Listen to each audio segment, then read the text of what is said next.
Good evening. Thank you for coming out. I've got a little sort of pre-presentation for you guys before the main presentation. I just kind of wanted to talk about some things that people do with VR that it's cool and interesting that's not games, because VR gets used in a lot of things. One of them is pre-visualization in film. And actually probably the guy who did the most pioneering work on this was James Cameron. But you see with a lot of things where you're doing a lot of CG and you've got a real set, being able to either go around with you can see there's got the tracking dots on that, or sometimes we'll wear a headset. He can actually walk around on the set and see all of the CG in space and set up his shots and the camera motions and so forth. Wait, can you say what CG is? Computer graphics, so the special effects. So for like the Avatar movies, it's almost entirely computer generated. So he's walking around a big green screen set, but he can actually see with the tablet or with the headset what he's lining up his shots for. Architecture also does pre-visualization. It allows people to walk around in a building before it's been built, and then they can say, no, I want this door over there, I want the ceiling higher, I want marble here instead of this. There's a company out of Austin that did some really cool stuff. This is actually inside of their facility.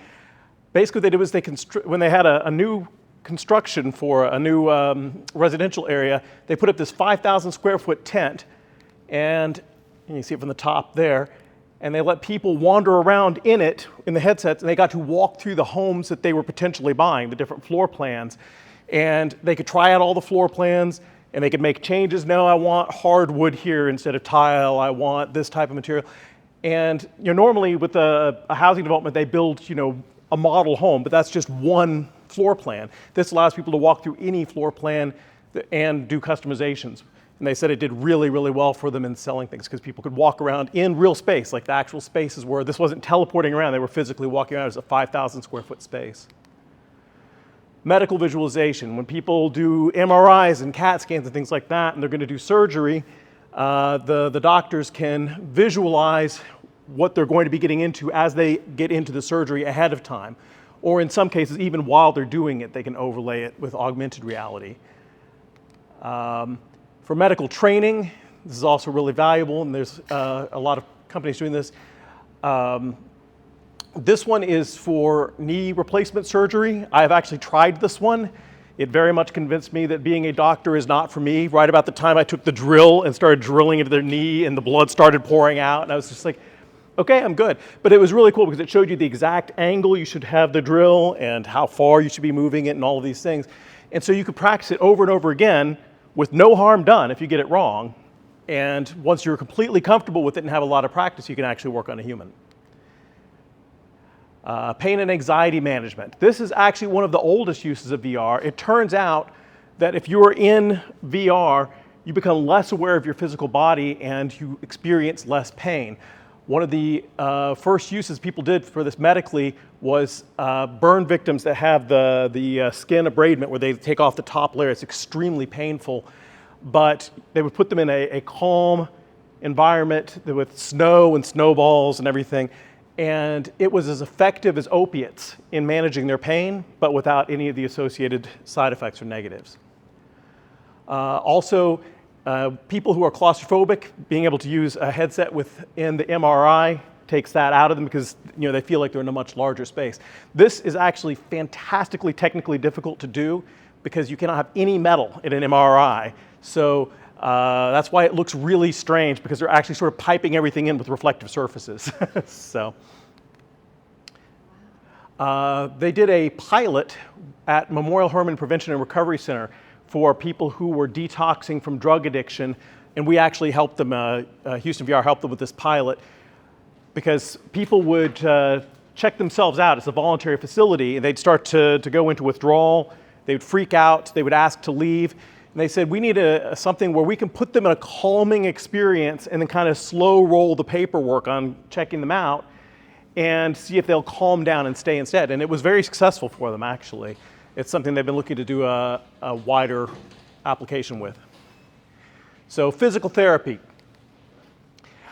With VR, you can actually see the paths that your body needs to trace and actually follow them with your body so you know it's doing correctly, and it can track whether you're doing it correctly.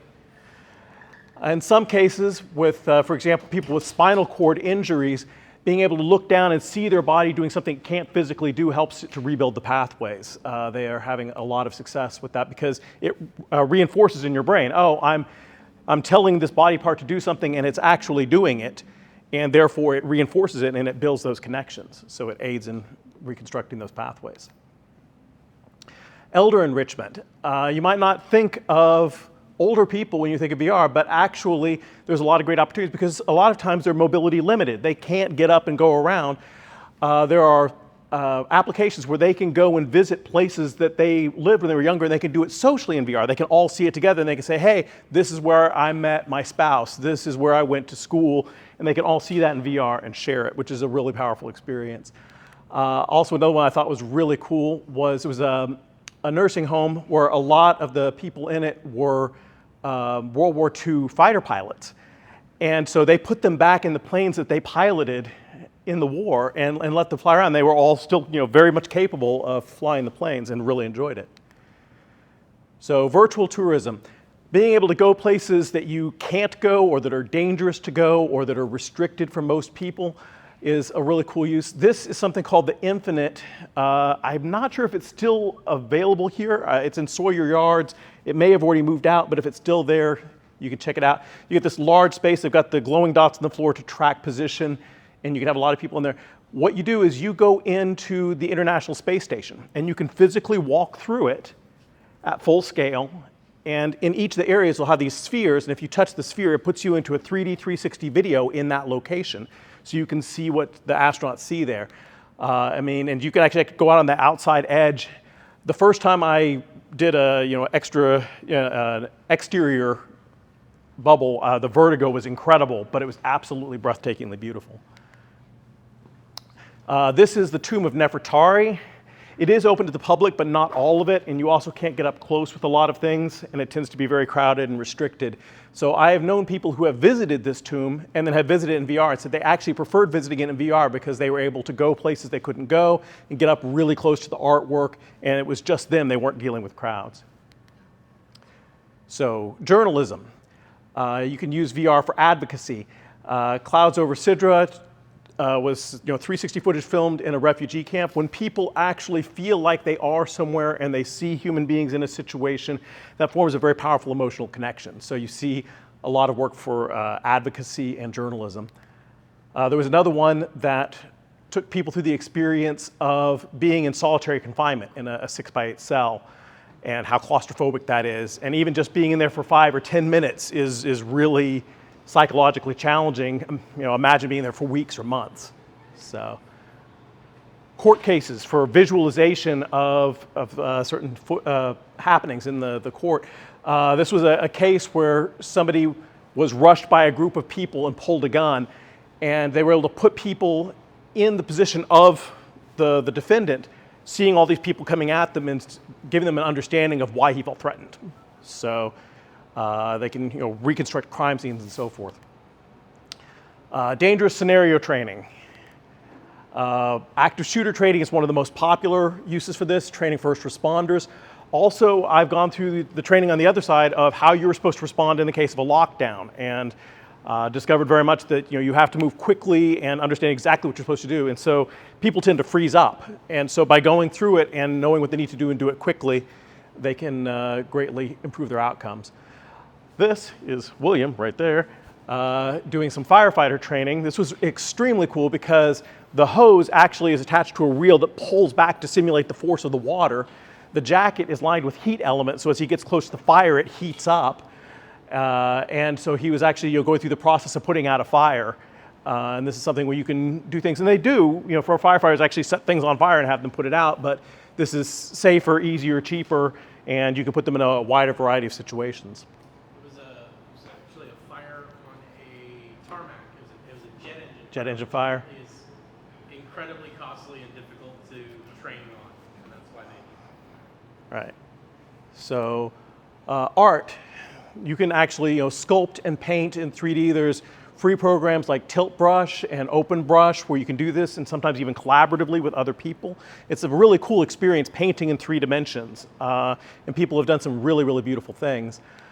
And there are sculpting programs, and at one of the conferences I was at, they had different artists in there sculpting in 3D in VR and then printing it out with a 3D printer. So these were all things that were sculpted in VR.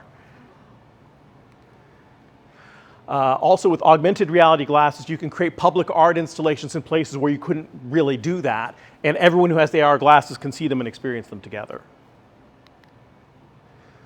So last one I'm going to touch on is telepresence robotics. And this is something that's still kind of very much in its early phases, but I was fortunate enough to get to experience some of this. There was an X Prize for telepresence robotics a few years back, and I was assisting with the judging team. And so people were remotely piloting these robots to do things like shake hands, solve puzzles, manipulate objects, and so forth. There was a series of trials, and they were testing different teams' robot and control outcomes. It was extremely cool, although one of the things I came away from it realizing is that these robots can be extremely dangerous if not controlled very precisely. You don't see it on this table, but a lot of the tables had gouges in them from where the robot would bring its arm down and catch the table and just tear it open. So the people who did the handshaking and the high-fiving were brave folks at this early point. But the idea is that you could pilot a telepresence robot to, say, go inside Chernobyl or go inside, situations where it would be very dangerous for a human to be, but they can physically be there. And a lot of these actually had touch sensors in the hands and so forth. So when I shook hands with people, I felt the handshake and was able to feel the pieces of the puzzle as I was picking them up and putting them in. So those were kind of some of the interesting uses of VR and AR. That don't get talked about as much because people tend to be very much, oh, it's for gaming or it's for entertainment. But I wanted to kind of touch on some of those. Does anybody have any questions? So where does the software come for? If you're using this for elderly people to kind of have a group experience, and you're saying they can visit their own home, Yeah. where does that software? Because how would you program their own home? Well, it's not inside their home, but outside. It's using the Google Maps Street View imagery, so they can go around in Google Maps Street View together, and they can see each other and talk to each other, and they can, if somebody drives, they're the person that's moving the camera to where they're going to be. So I'm trying to remember the name of that piece of software. It's commercially available, and I think the demo's free. Wander. Thank you very much. That is it. Anything else? And I assume that they're an avatar in that. Yes, they have an avatar. But yeah, they were genuinely surprised how positively elderly people responded. It was really exciting for them to be able to, especially when it was connecting back to memories and so on. In Google Maps, you can actually look at older street views, and so it's kind of going back in time. So there's that element of it as well. All right. Anything else? Okay. Well, thank you. All right. We got about 5 or 10 minutes before the main meeting, so we'll just hang out, and if you have any questions, feel free, and we'll kind of get shifted over to Jake will be up next, but we'll give it a little bit for people to get here. All right. This presentation is something I put together. It's called How to See in 3D. And what it has to do with the divergence accommodation conflict. So let's see. What are you going to get out of this presentation? First of all, you may have heard the divergence accommodation conflict being thrown around, maybe in the news, maybe in this VR club, and wondered what that was, like me. Up until a couple weeks ago, I myself didn't really know much about the divergence accommodation conflict other than it was supposedly something that happened in VR, and graphs like this are often associated with it, whatever that means. And then the second thing you're going to get out of this presentation is the superpower to see in 3D. And you may be thinking, well, I can already do that. And yeah, you can. It comes naturally to all of us, just like breathing. But also like breathing, you can learn to do it intentionally. You will also learn how to do these magic eye puzzles, which, if you're anything like me, have been stumping you since you were a kid. Maybe you managed to see the hidden picture in them like one time and then could never repeat it ever again. But after today, you will be able to do it consistently. All right, so what is the divergence accommodation conflict? Basically, on a very, the most concrete surface level, when things get too close to the camera in VR, they start to get very blurry. But if things are further away, you can see them pretty clearly, right? Also, you may have heard from some of your friends who you tried to get in VR but failed, that they get headaches whenever they try to use VR, and this is partially due to the divergence accommodation conflict. So when is the divergence accommodation conflict really a problem? Well, if you're trying to see something up close, or maybe you pick up something in virtual reality and hold it real close to your face to try to see all the little details of it, you can't. That's the divergence accommodation conflict working against you. So what causes the divergence accommodation conflict? Well, in order to answer that question, we have to dive a little bit deeper into how 3D vision actually works. So the human mind, the occipital lobe, basically has two mechanisms for figuring out how far something is away from you. Because human beings, or most human beings at least, are not equipped with depth sensors like your VR headsets are. So we have a couple of tricks using our binocular vision to figure out how far something is away from you. And the first trick is called vergence. And it uses the angle that your eyes make when they're both looking at the same subject to figure out how far away it is by doing a little bit of internal math on the angles of this triangle right here.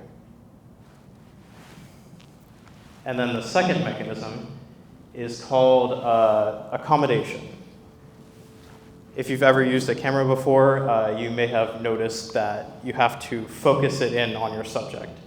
Things that are really close to you have to focus differently than things that are really far away. And your eyes, similarly, work like little cameras. And there are some muscles right here which flex and stretch this lens right here, which is how the eye is able to focus and make a nice, crisp picture of whatever you're looking at.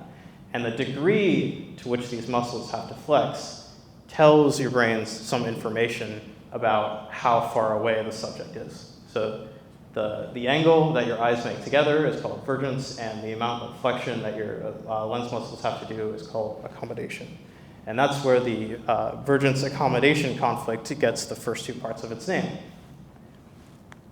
But in order to understand what's really going on in VR, we have to ask the question, how does VR work? And the answer is this stereoscopic illusion.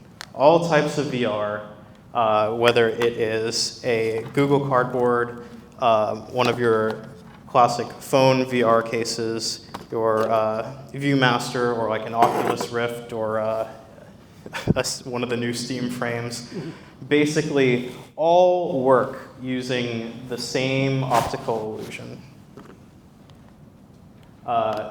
They take these two images, which are taken slightly from two different points of view, slightly apart from each other, the same distance that two eyes are apart from each other, and they pass them through two lenses and then into your eyes. And now we have the first audience participation part. Guess what the lenses do? Anybody have an idea? Is it nothing? It is not nothing. Well, we'll give you the answer. If you have a picture like this, these are stereo viewer cards for the stereoscopes like this. It gives you those two images taken an eyes width apart. But this is not fooling your brain. Not on its own.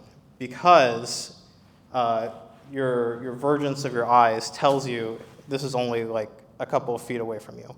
And similarly, the accommodation also tells you it's a couple feet away from you. So you're not going to see the picture that the card wants you to see, at least not right away. So what the lenses do is they focus the light from the pictures, they send it slightly apart from each other, and they condense it into your eyes. And what this does is it gives you that angle. It gives you the vergence. And it also focuses the light so that your eyes focus it back. They accommodate the correct amount that the card wants you to believe. So the amount of flexion that your lens muscles have to do is the same amount as they would normally have to do if the card was actually, if the image that you're viewing was actually the distance away that the subject of the card was when the picture was taken. So it's tricking both your vergence and your accommodation systems simultaneously to agree that the real distance of the subject on these images is not, in fact, 2 feet away from your eyes. It's somewhere further on, if that's 5 feet or 10 feet, whatever the subject distance was when the picture was taken. All right, so that brings us all the way back to 3D vision. Your occipital lobe, when it receives the information from your eyes, when it receives the information from your eye muscles, creating that angle, when it receives the information from the lens muscles, doing that accommodation, has 2 main goals. First of all, it has to make sense of all the information coming into it. It has to reconcile the vergence signals with the accommodation signals, with the information coming in from your eyes. And secondly, it has to make a coherent 3D image. The human brain is hardwired to look for those 3D images because, of course, we all live in a 3D environment. So, how do you see one of these images in 3D if you don't have one of these stereo viewers or a VR headset? You have to trick your brain. And how you do that is you find out where your quote-unquote Goldilocks zone is, and that will depend on how far away the subject of the picture was taken.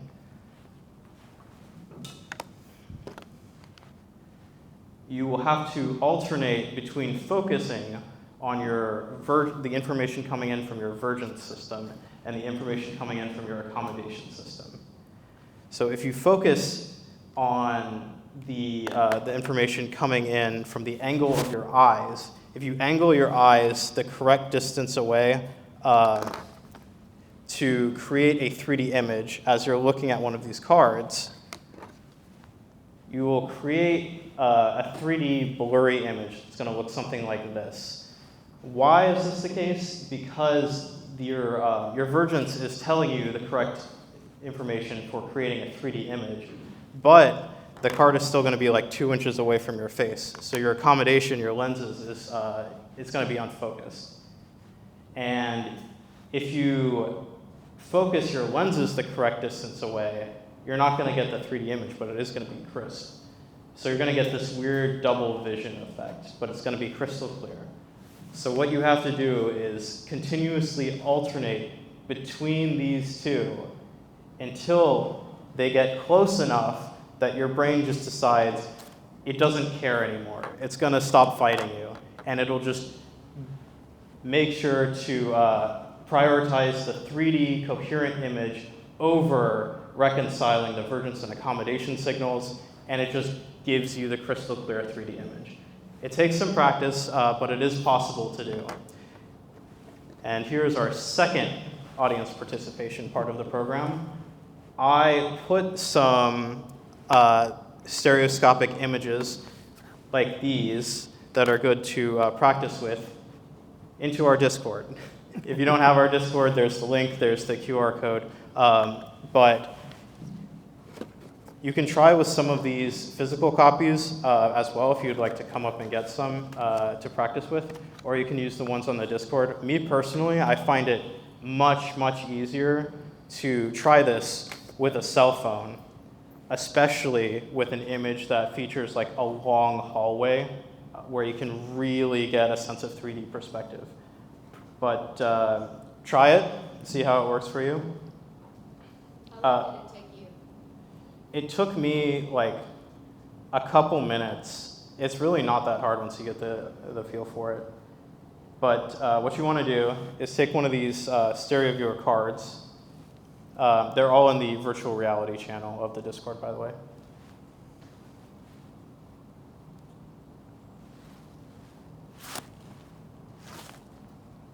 Hold it up to your face. Slowly start moving it forwards and backwards. And then if you've ever intentionally blurred or unblurred your eyes, try to activate those specific muscles. People say you need to relax your eyes to look at a magic eye puzzle, which uses the same mechanism. But really the trick is you want to get your lenses to focus on something 2 feet away from you, and your eyes to make an angle as if they are looking at something 10 feet away from you. You want to sort of look past your physical phone. Okay, so is it matter if you have glasses or you don't? It shouldn't. It shouldn't? Really? I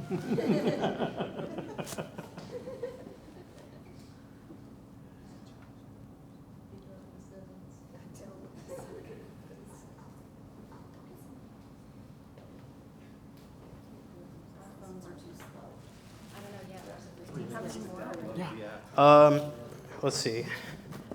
Personally, I have found that these types of slides work even better than the stereo viewer cards. But the thing with this is you would have to look at something bright and white. These are projector slides. But yeah, see how these work for you.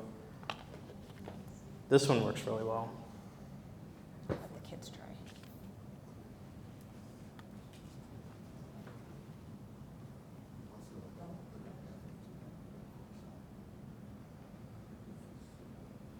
Did you say those work better?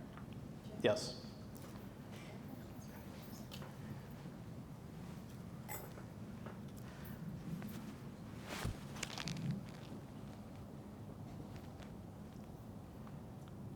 If it doesn't work for you immediately, try moving your phone or your slides back and forth a little bit. You should see what I'm talking about pretty soon. You'll either get one of these two things to happen. You see it in 3D, but it's extremely blurry, or you'll see it in 2D, but you got double vision. Is there a public Wi-Fi available? Should be. I think Discord is blocked on our Oh. Wi-Fi. The school does not allow that to come, you can't get it. Sorry, no gamers allowed. Yeah. If you can find a distance where it's blurry 3D and then another distance where it's clear double vision, and then just move back and forth between the two, what'll happen is it'll jump from blurry 3D to clear double vision again and again. And every time the double vision will get a little bit closer to coalescing into a single point. And then eventually your brain will just stop fighting you and give you the image. All right, any success stories? Anyone get it to work with the 3D? Yeah, all right, how was it?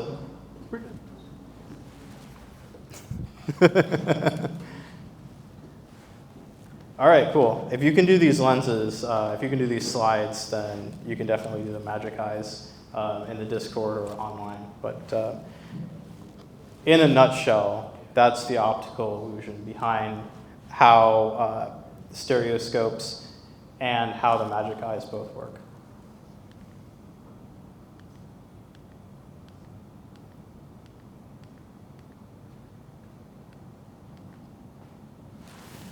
All right, so that brings us back to the divergence accommodation conflict. So the reason why objects in virtual reality cannot get overly close to you is because the lens of the VR headset is offset from your face, and then the lens is, the screen that it's projecting from is offset from that as well. So basically anything in virtual reality cannot get closer to you than your screen is from your face. And the reason why it gives some people headaches, you might have gotten a little bit of a headache yourself trying to do the stereo viewer slides, is precisely because of that reason. For whatever reason, the virtual reality isn't perfect, and it doesn't trick their brains into seeing the 3D image. They either only see the fuzzy 3D or the crystal clear double vision. So that's why the divergence accommodation conflict comes up. And if we were able to solve it, we might be able to get a couple people into VR who wouldn't be into VR otherwise, who have problems with the divergence accommodation conflict. Now, only a small number of people who use VR have issues with this divergence accommodation conflict, but that's just it. The vast majority of people who have trouble with the divergence accommodation conflict wouldn't use VR in the first place. So there's really no way of knowing how big of a population we're missing until we are able to solve this issue. Solving the divergence accommodation conflict problem could also make the experience of VR a lot more immersive, especially with finer details on smaller objects that you have to hold closer to your face. But fortunately, there are some answers in the works, specifically with varifocal lenses and hologram technology, which are both currently in research and development for VR technology. All right, so hopefully you can take a few things away from this.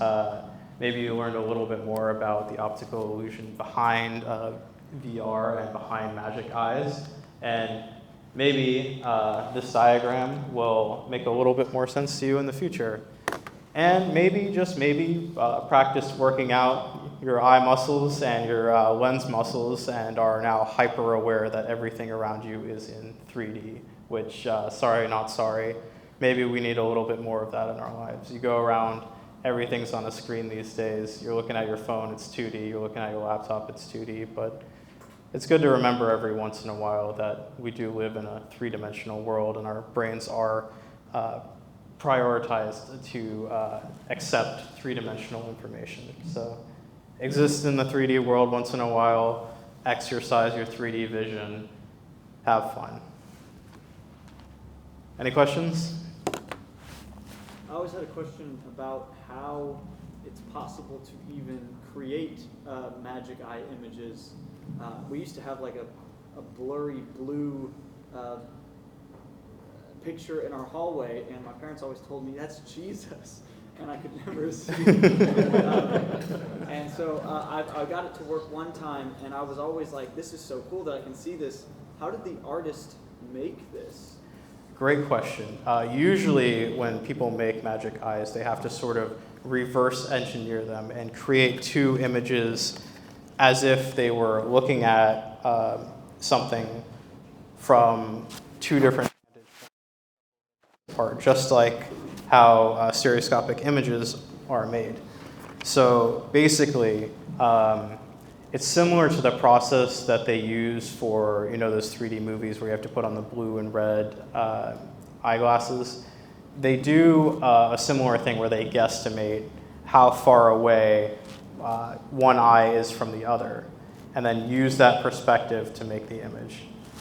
There's a lot of great resources on it online. I found a couple of them, and I'll put them in the Discord after this presentation, but that's the gist of it.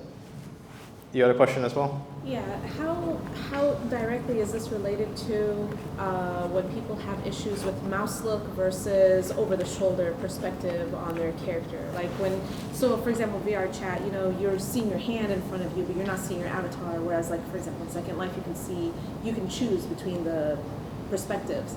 And is that having to do with how people relate to being attached to their avatar versus the actual eye muscles and... Great question. The question was about how does the divergence accommodation conflict relate to first-person VR versus over-the-shoulder third-person VR?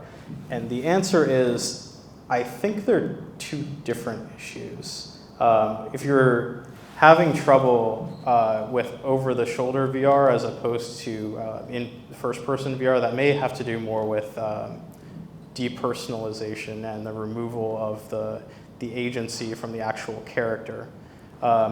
The more complete answer is I don't know. And when scholars don't know something and they get asked it during a presentation, they just say the magic words.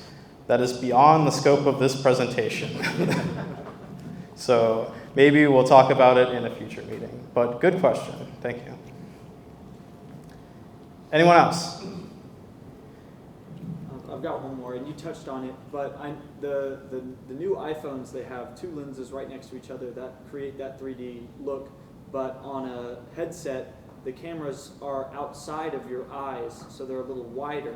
How does the narrow perspective and the wider perspective of both cameras, is there one that our eyes prefer, or does it affect the 3D look at all? So iPhones, as far as I'm aware, they do have the lenses that are much closer together than your actual eyes are apart from each other. But the beauty of making images like this, or the images that you would see from the inside of a VR headset, is that there's some math you can do to figure out what the image would look like if it was captured from two cameras that are further away from each other. Again, I'm not sure exactly what that math is, so I will say again, it is outside the scope of this presentation, but thank you for asking. All right, end of presentation. Thank you. All right, just letting people know we have past meetups archived on YouTube. This is the QR code for the channel if anybody wants to go.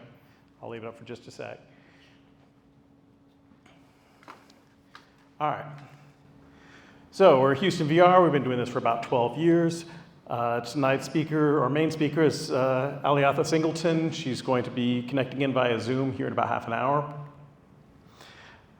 We've had a lot of people out to talk over the years, and we've also gone out and done a lot of sort of evangelism and talking as well. Schools, libraries, symposia. Let's see. So, going to cover a little bit of news, but I'm also going to focus heavily on the Steam frame because that's the most exciting news this month. So Black Friday, the Quest 3S is down to $200 at Costco, which is frankly insane. You don't even have to be a member, but if you're not a member, it costs an extra $15. They've also got bundle deals at Best Buy that would come out better than that if you want certain games or you want the Horizon Plus subscription. PSVR 2 will be down for $300, which is the lowest it's ever been. So keep an eye out. We haven't seen discounts on the main Quest 3 yet, but we're expecting to see some next week. All right, the big news, there were two big hardware announcements this last month. One an actual release and one just an announcement. Later on, Ted is going to be talking about the Galaxy XR, which is the first Android XR headset, which he has now had for a month and can actually tell us about from personal experience. The one that none of us have tried yet, but many of us desperately want to, is the Steam frame. It's what we've been calling Deckard for about the past 7 years that we've been reading leaks and news on it. And the thing is, over the past 7 years, and more so in the past year, we've gotten a lot of leaks that suggested a wide variety of different things might be Deckard, might be this headset. Was it going to be a replacement for the Index for PCVR gaming? Was it going to be a wearable version of the Steam Deck? Was it going to be a standalone VR headset? Was it going to be a console and headset pair with a super fast wireless link? Or was it going to be a wearable, hackable, spatial computing PC? It seemed very confusing. Like they maybe had a bunch of different prototypes they were playing with, and they weren't sure which thing they were going to move forward with. So which one turned out to be right? All of them in the same device. It is one of the weirdest, coolest devices that's come out in the VR market in a long time. And it's all about a lot of different trade-offs. They've made some very different trade-offs than everyone else. This is what it looks like right here. It's actually part of an ecosystem that includes the Steam Deck, the upcoming Steam Machine, and the new Steam controller. These all work together in various ways. It's not out yet. It's going to be released in early 2026. They have not released pricing yet, but they've said it'll be less than a Valve Index, which is $1,000. We know the upper end. It will not be more than $1,000. But they made a lot of different trade-offs to make all this work. So let's get the bad out of the way first, because there are definitely some negatives. And the biggest negative, in my opinion, is black and white monocular pass-through. I've gotten very spoiled by having color stereo pass-through on my headset for mixed reality experiences. This is back kind of Quest 2 days. In fact, even a little bit worse than Quest 2 days because it's mono. They were very clear they do not see this as a mixed reality headset. That was not their priority, and they chose different things that they were able to gain some things by losing this. Also, it has no hand tracking by default. So it's not a good mixed reality headset.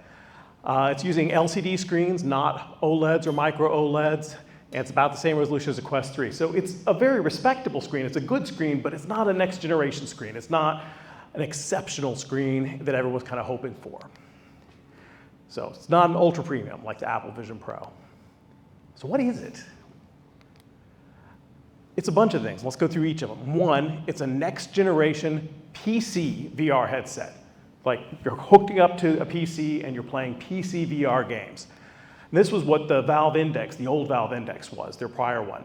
But this one is compact. You can see it's at a very small, tight form factor, much, much smaller than their previous headset, the Valve Index. And it's a soft strap, so that battery in the back actually docks right into it for transport. So it folds down really, really small for transportation. It's also lightweight. This front compute module, the core module, is only about 185 grams.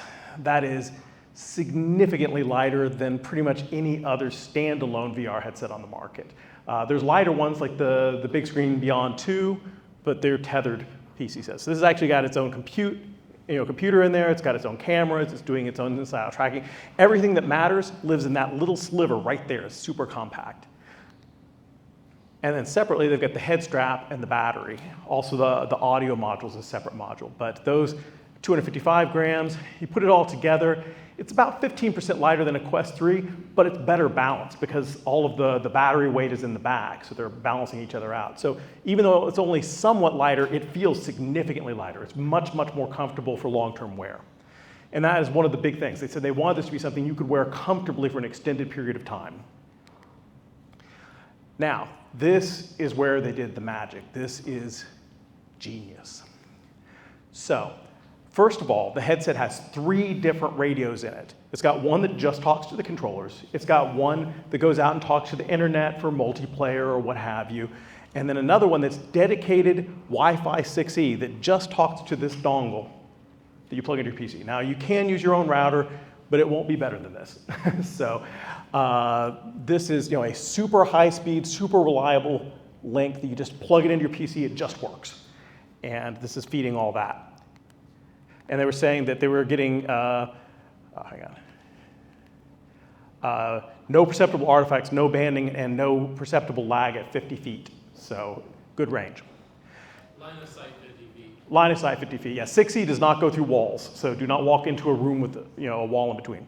Foveated streaming. So it's got eye tracking in there. It knows where you're looking in the image. And as it's sending the image from the PC across, it's sending it in high detail where you're looking and low detail everywhere else, which brings the data rate down to the point that they can send it looking super crisp, super low latency, and you avoid a lot of things with current wireless PC VR. You tend to get artifacts, or you get banding, or you get lag, and people said you're seeing none of that. So this is the secret sauce. This is what allows you to have wireless PC VR that looks just as good as if you were hooked up with a DisplayPort cable, but you're not fighting with a cable. So near indistinguishable from a high-end tethered headset, and the devs don't have to do anything. It just works automatically. This is all done at the Steam VR level. So it'll play PC VR games, Steam PC VR games. It'll also play your flat games in Steam. So if you have, whatever games you play in Steam, you can play them on a giant screen in VR, and it'll just work automatically like that. The controller has a full set of buttons for VR games. It also has a full set of buttons for gamepad. It's got the dual triggers and the shoulder buttons and everything. So you can use the same controllers to play your PC games, your flat games, and your VR games. Now, the second thing this is a wearable Steam Deck. This was the Steam Deck. Valve came out with this a year or two back. It's basically a little console PC effectively that can play a decent subset of Steam games. And people loved it. It's a great device. It's really good. This headset will play most Steam Deck games locally. You can download the games locally onto the headset, take them with you wherever you go. You can be on an airplane, you can be in the coffee shop, you can be wherever. And the Steam Deck games are downloaded locally and playable locally. It is not quite as powerful as the Steam Deck, so some devs may need to do a little bit of tuning on their profiles, but most Steam Deck games will play perfectly. And you can even share games and saves on an SD card between the Steam Frame, a Steam Deck, and a Steam Machine. It is all the same ecosystem. You can just pass the cards around. There's a new Steam controller that's come out. The headset works seamlessly and automatically with it. And the really cool thing is it has infrared LEDs built underneath the surface and a gyroscope, so it can track that controller. And if you're playing flat games, you can look down and see the controller modeled in VR, which is just a really slick touch. Number 3, it's a standalone headset like a Quest 3. It's using the Snapdragon 8 Gen 3, and it's running it at full speed. So this is a couple of generations newer than the chip in the Quest 3, and it's running it flat out, which means it is about twice as fast as a Quest 3. Now, notably, this is not an XR chip, this is a phone chip. And what does that mean? Well, it means it doesn't have the dedicated hardware for handling high-quality color pass-through cameras, hence no color pass-through. But what they got in return was a much newer chip than they could have gotten with the XR, which gives them a much more powerful processor, which they weren't really necessarily doing for playing standalone VR games. They were doing it for, Steam Deck games and so forth. But it bought them a much more powerful chip. Now, it's fully OpenXR compatible, which means any game or application that was compiled under the OpenXR standard and didn't use any vendor proprietary APIs, you can just sideload it and it'll play. I have heard people say that things they didn't think should play on it just played. You just copy it over and it's fine. Now, this is expecting you to be able to copy it over manually and sideload it, but it opens you up to a lot of stuff from other VR headsets. But some people are compiling directly out for it. Walkabout Mini Golf already has a build out for it. And it's very easy for anybody who's built to the OpenXR standard to compile out for it. So they can actually end up in the Steam VR store very quickly and easily. Its field of view is about 110 degrees, both horizontally and vertically. That's a little wider than a Quest 3 and significantly taller than a Quest 3. So you get a little more vertical space, a little more breathing room. And it also supports up to 144 hertz refresh rate, much like the Valve Index. So people who are very sensitive to flicker and really like the smoothness of the higher refresh rate, they can crank it up to that. Fourth, it's a wireless VR console. And this is where it gets into the whole ecosystem. This is the Steam Machine, or the new Steam Machine. It's been a decade since their last Steam Machine. This is a 7-inch by 7-inch by 7-inch cube that is running Steam OS, which is Linux. And it's a full-on PC. And if you pair it with the headset, it will operate headlessly with it. You can just plug it into the wall, fire up the headset, it'll connect to it, and you don't even have to have a monitor, keyboard, mouse, anything. So you could throw this in your backpack, take it out, plug it into a wall, and suddenly you have full-scale PC VR with you. And you plug that dongle in, it's all being streamed wirelessly and flawlessly. So the front plate's swappable, which is kind of neat. This was a little experimental display that somebody docked onto one. They're not looking to release that, but it means you can. So 80% of this thing is heat sink. It is massively a heat sink because they want this to be able to be a living room PC, so it's not obnoxiously loud with some really loud fans and so on. And they're trying to push as much as they can with a very compact form factor. So they said it is more powerful than 70% of PCs connected to Steam. It's 6 times as powerful as a Steam Deck. So that puts it on kind of the lower mid-range for PC gaming. It's not a powerhouse. If you want a powerhouse, you're going to need to get a full-scale machine. But this is very respectable. It's about as powerful as a PlayStation 5. So what you've got here is basically a PC console. This is a console for Steam games and for Steam VR and so forth. And you can use that in your living room or you can take it with you. The last one, and this is where I get really excited, is a hackable, moddable, spatial PC. It is a computer. It is a full-scale Linux computer. It is running Arch Linux under the hood, which is the underlying basis of SteamOS. So if you are someone comfortable in Linux, you can just bring up a command shell. You can use it as a full-on Linux computer, because it is a full-on Linux computer in that tiny little sliver. This is where it gets extremely cool. It's using Proton 8 and FEX. Proton 8 will translate from Windows to Linux, and FEX will translate from x86 to ARM. What does this mean? This means you can run Windows applications on it. It'll run Linux applications. It'll run Windows applications, and it'll run them fast.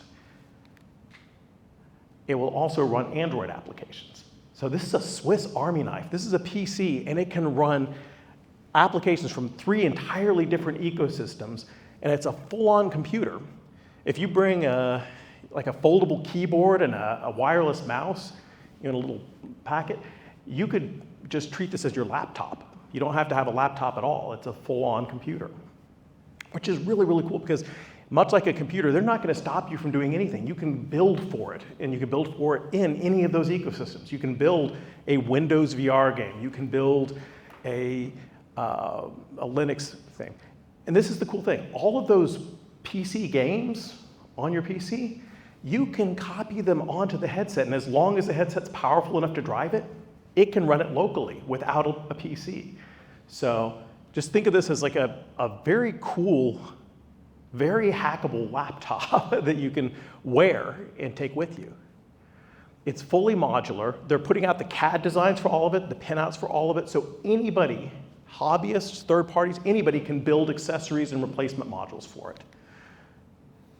If you look there, that's an SD card slot. You want more storage, slap an SD card in there, you've got more storage. Over here is their accessory port. It's got a dual 2.5 gigabit per second MIPI camera interface. This means if you want color pass-through, someone can build a module for it, hook up color cameras, and pass it in. If you didn't like the compromises they make your own. It also has 1 lane of PCIe Gen 4. I mean, this is like being able to plug an actual PCI card into your headset. So they're not quite sure, all the things you can do with it. They're just opening it up so anybody can do anything. This is a hacker's paradise. It is an opportunity for people who like playing with hardware and software to just build whatever they want, and they encourage you to do so. That adapter port is very similar to what they did with the Valve Index. They called it the front trunk. It had a little docking space, but it just had a USB adapter, a USB socket in there. This is, full on. It's basically the same as being hooked up to the motherboard, but external. Things you could use it for: color pass-through cameras, depth sensors, face tracking, hand tracking. So that means all those things, those trade-offs that I listed as negatives at the beginning, they're all fixable except for the screen. The screen is what it is. There's no way to swap it out. So if you hate the screen, that's a deal breaker, but everything else, someone's gonna fix, and they're gonna fix it in, I think, fairly short order. Yeah? You mentioned the screen is the screen, and there's no way to swap it out. I would say that as someone who has a Steam Deck, if there's half as much community adoption and like engineering on this thing as there already is on the Steam Deck, there will be a screen replacement kit within the year. There may well be, but it'll require some hardware finesse, I would imagine, to extract things out without damaging. But everything else is kind of designed for just bolting on the outside. They're going to release an ergonomic upgrade kit for people who want a head strap that's got a top to it. Also, it's got a band that can go around the back of your hand while you're holding the controllers so that you can let go of the controllers. And that also makes it very similar to the Knuckles controller they had with the Index. So you can throw things, and you can open up your hand and close your hand. And it does have capacitive sensors in the handle, so it can track your fingers individually. So it works just like a Knuckles controller if you do that. There are strong hints that they're going to release a Pro Audio upgrade. This was one of my other disappointments, was it didn't have these amazing, amazing headphones that came with the Valve Index. They were best in class. I wanted everybody to copy them, and very few people did. And I was a little sad when they announced this and they didn't have it, but then if you watch the the tested interview with them with Norm, he asked about a more premium audio option, and they got a little cagey and said they didn't have anything to announce, but they said that it is made to be completely modular, and they have a strong interest in a higher end audio solution for people that are interested in that. So who is this for? It is not for Joe and Jane Sixpack. I gave my parents a Quest 3. I know a lot of people that gave 10 and 11-year-old nieces and nephews a Quest. Anybody can use them. They just work. They're very straightforward. This is a little bit more for a computer aficionado that's actually wanting to tinker. It's definitely for PCVR gamers. If you do a lot of PCVR, this is an excellent headset, probably the best headset for that. If you are a hacker or a modder and you want to push the boundaries of what's possible in VR, this is your headset. If you want a spatial PC, if you want a PC where you could be docking windows in space and having giant windows and being aware of your surroundings, this is that. Unfortunately, not with color pass-through, but maybe we can mod that, we'll see.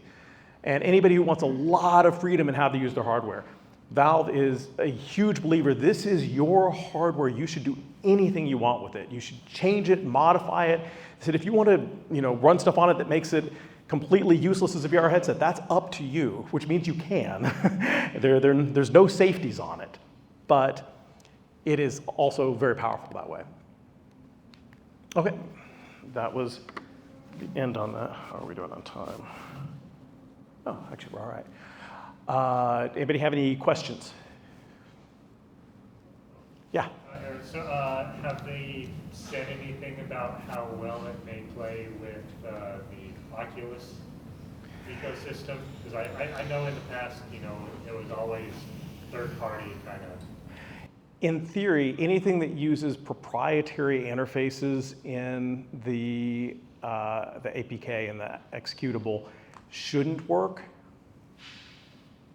I'm hearing people say, yeah, that functionality doesn't work, but the app still runs. So Oculus may not like it very much, but I think probably quite a lot of their apps will work fine on it, which I'm excited about.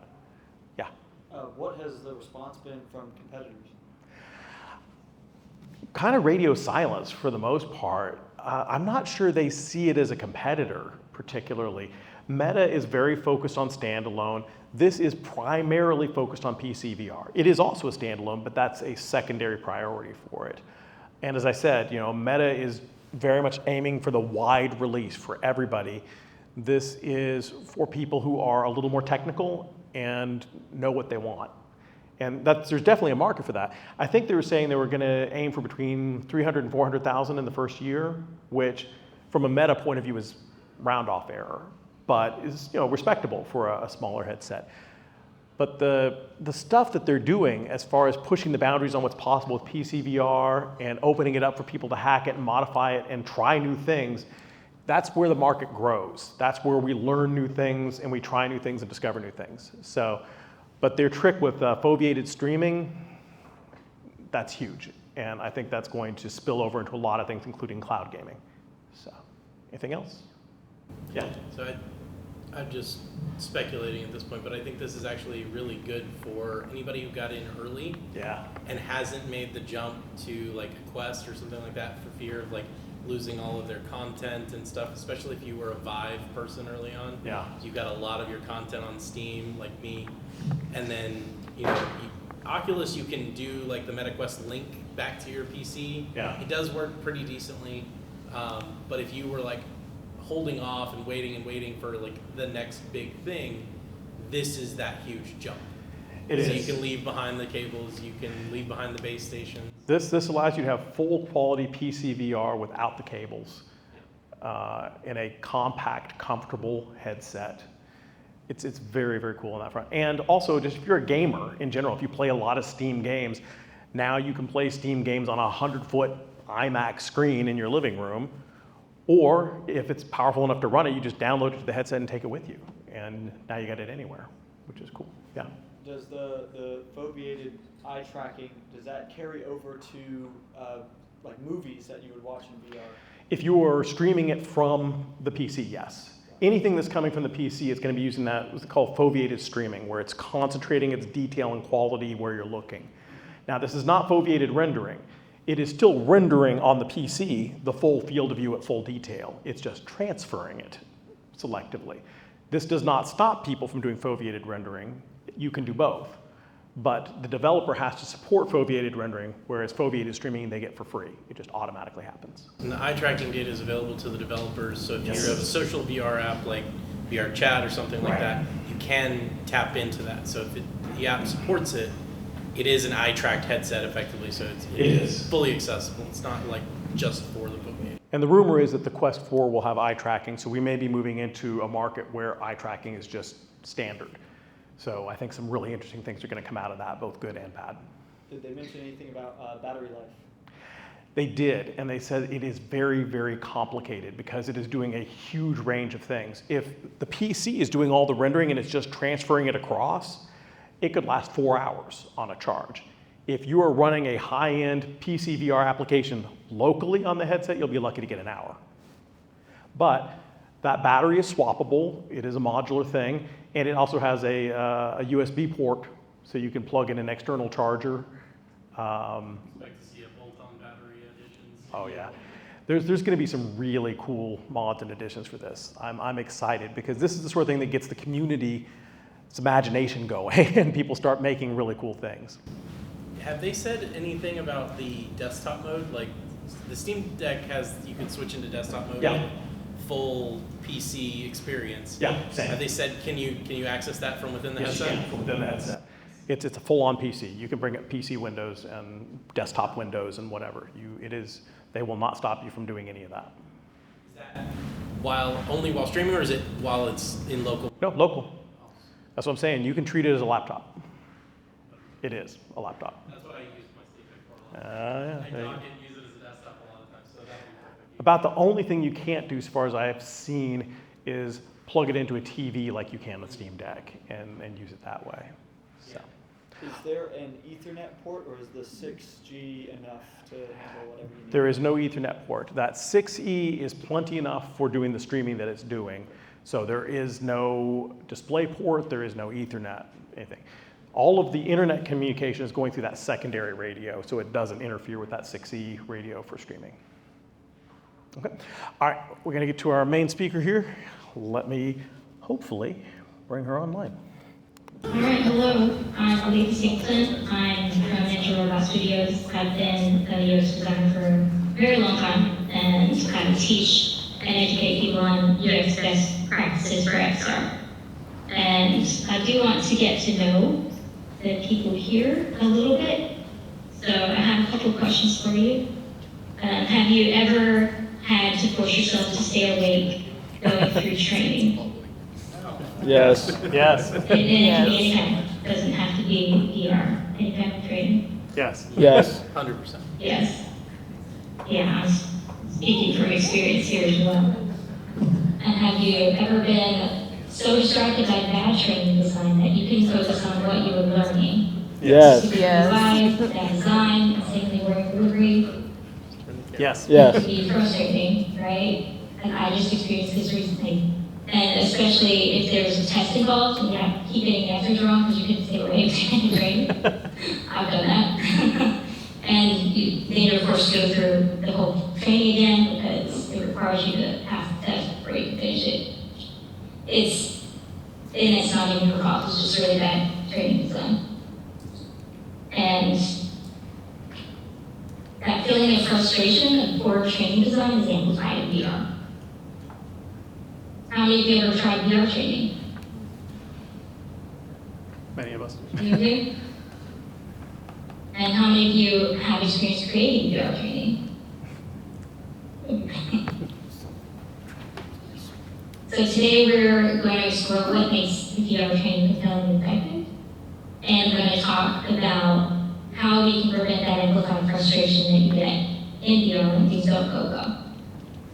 And most of my professional XR UX design experience is with VR training, since I love researching and learning and teaching that to other people. For funsies, I spent over 43 hours playing through training games and VR training experiences on live stream. to see how other people are solving the problem of training and to see what works and what doesn't work based on my own design experience. And I also use the knowledge that I gained by conducting usability testing on my own VR training projects. And so I analyzed these experiences on live stream based on that previous knowledge and based on a set of standard best practices, kind of like competitive landscaping and expert UX reviews on World and Go Run. And these standards that I used included the XR UX best practices that I've written, as well as the pillars of gaming UX, as defined by Aleatha in her book, The Game Train. Have y'all heard of that book? Good book, I recommend. These are experiences that I studied. Rover Mechanic Simulator, which is a 2D desktop game on Steam. Car Mechanic Simulator, which is a 2D desktop game on Steam. Wrench Game, which is both desktop and VR, and I use the Oculus desktop version, VR. Then Oculus First Steps, it's VR, I use the Rift version. Oculus First Contact, it's VR, and I use the Rift version. And then Fire Safety VR Training, which is a PC-based VR training system on Steam. And the reason that I chose both games and VR experiences is that game design has a heavy direct influence on VR design. And 3D experiences, 2D experiences are also worth studying so that we can do some mental exercise to think about how we might convert existing 2D training into VR training. And you can watch all 43 plus hours of that research on my YouTube channel if you're interested. The QR code here will take you directly to that playlist. And I was going to include more actual VR training experiences, but they were so poorly optimized for CPU performance that I was worried they were going to fry my PC, and especially after one of them crashed my computer.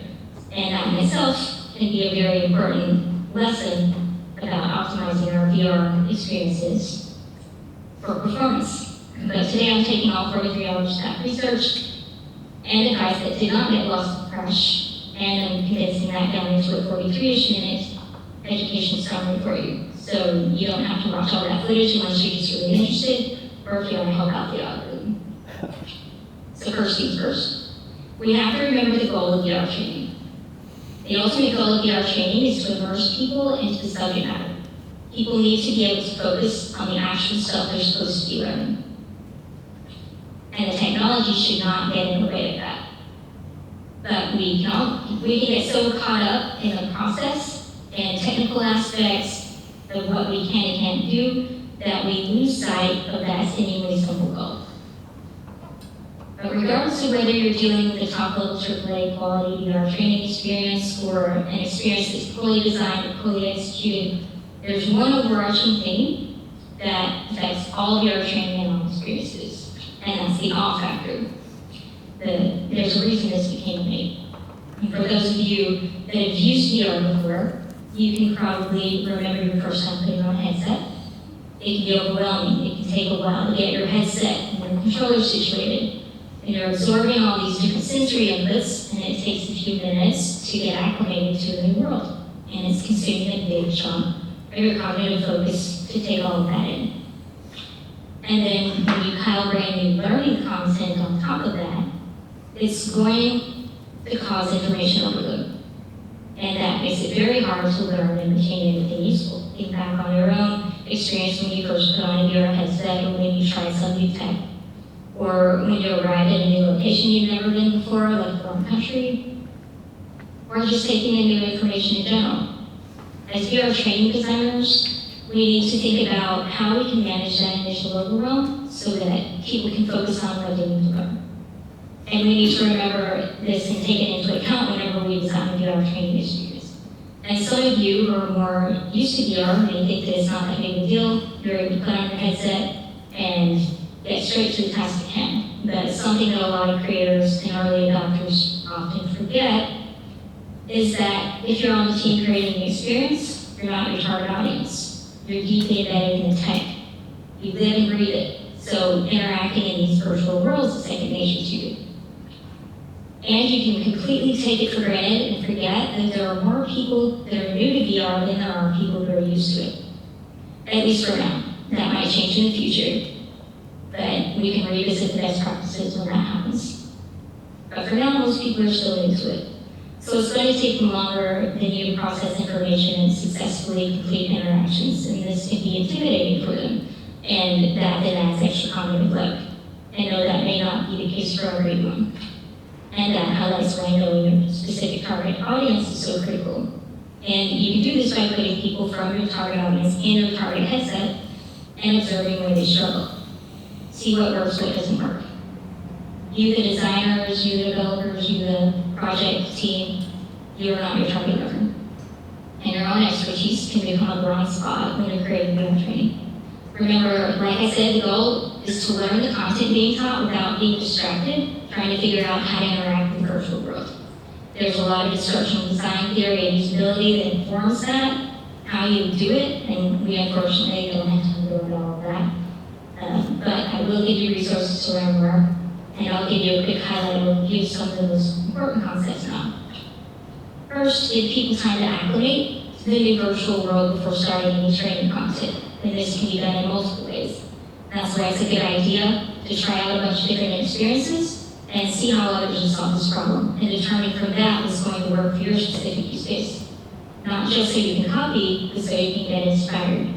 And one of my favorite examples of this is from Car Mechanic Simulator. This is not a VR experience, it's actually a 2D game, but it can still teach us a lot.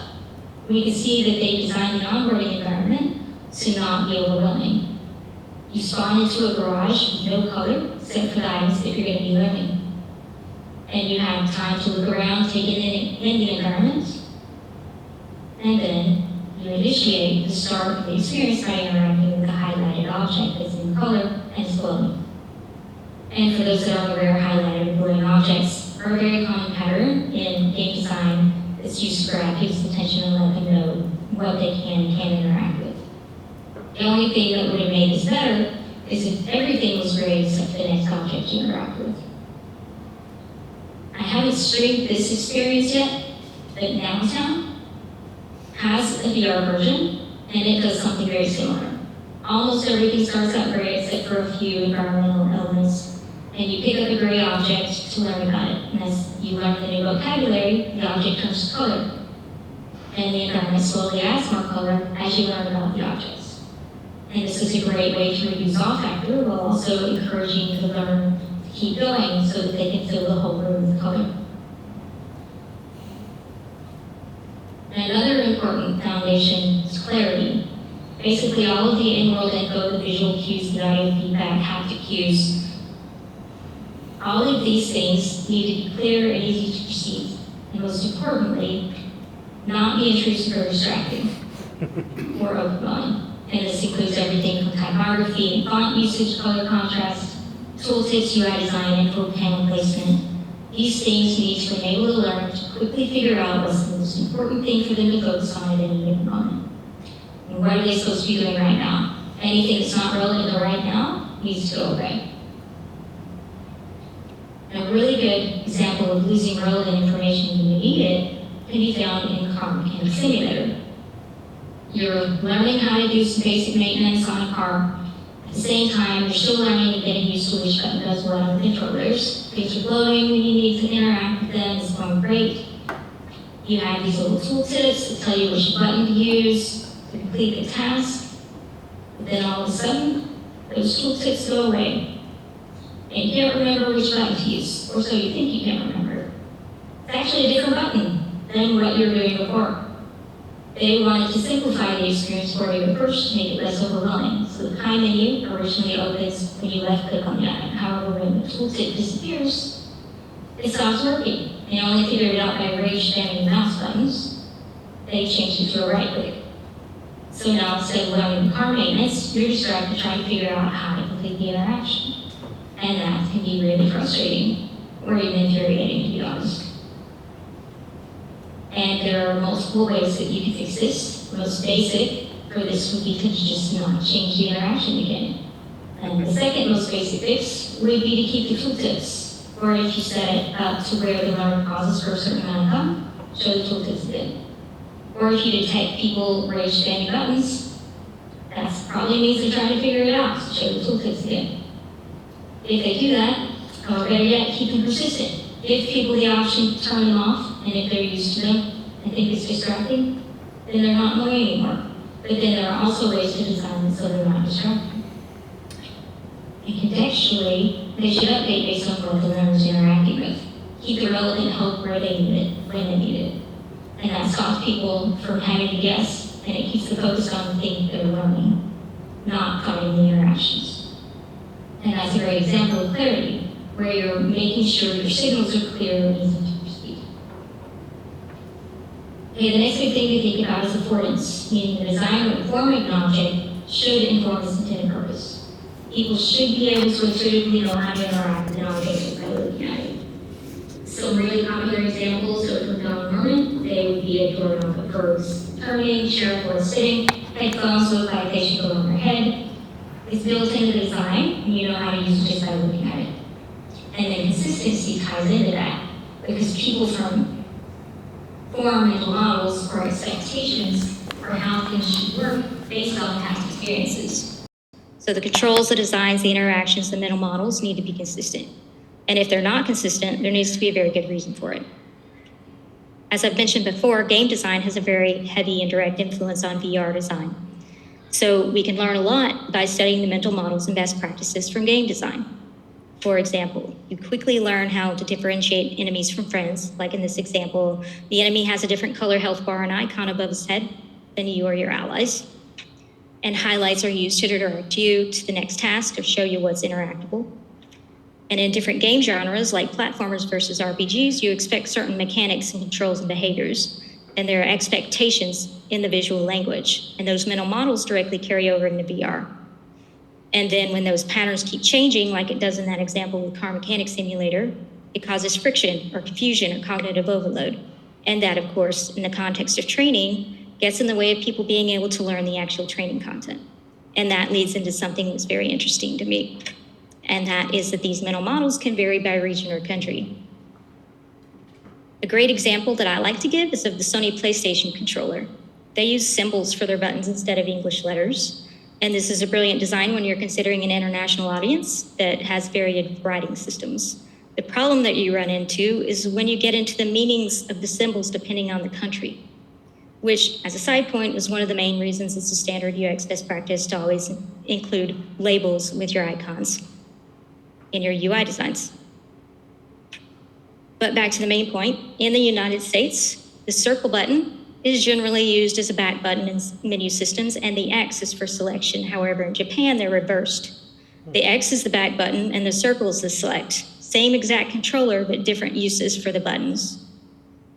But then recently, with the release of PlayStation 5, Sony announced that they were switching the functionality in Japan to match the rest of the world, and that created a huge backlash in Japan because of the confusion that it caused. And it was even more confusing for them because it only applied to the system interfaces. The games didn't change.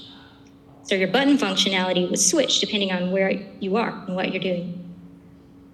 And then that caused a lot of unnecessary misclicks and accidental interactions. And this also happens for games that are imported from Japan into other regions. The buttons for the same interactions change depending on which UI you're interacting with. And since our muscle memory and our mental models get used to certain interaction patterns, when they suddenly change, it takes an extra amount of cognitive load to make that change. And in the meantime, a lot of accidental and preventable interactions are happening.